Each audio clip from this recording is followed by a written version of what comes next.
Assalamu alaikum. I hope you all are doing good. My today's review session is for the students of primary 6. In our today's physics class, students have revised the topics. For example, we have revised the topics like speed, velocity and acceleration. So what is speed?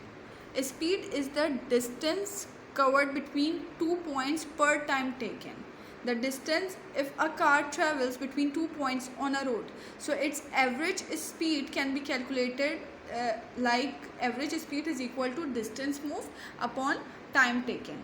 So the distance covered between 2 points per time taken is called speed, and the SI unit of speed is meter per second. Now what is velocity? Velocity means the speed of something and its direction of travel. In velocity with speed there is a direction as well. In speed we have only distance without any direction, but in velocity we have got speed with its direction. Velocity is a vector quantity while speed is a scalar quantity. What is the difference between scalar and vector quantities? In scalar quantity only has magnitude, while vector quantities have magnitude plus directions.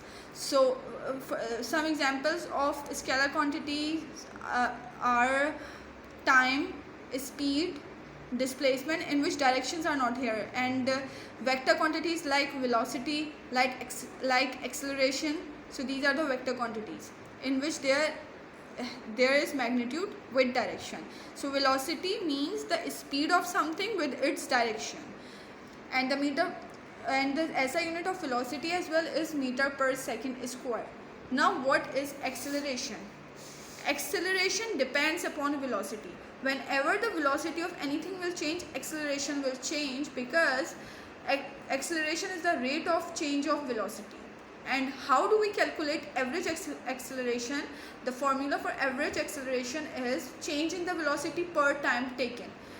What is the change in velocity? The velocity, for example, if a car is traveling, this car has velocity, and obviously when the velocity is there, direction is there, and acceleration is also there. So when the velocity is changing, direction acceleration is also changing. So change in velocity means v minus u, that is v stands for the final velocity and u stands for the initial velocity per time taken. That's how we can calculate acceleration. And the SI unit of acceleration is meter per second squared. This was all from our today's session. Jazakallah, Allah Hafiz.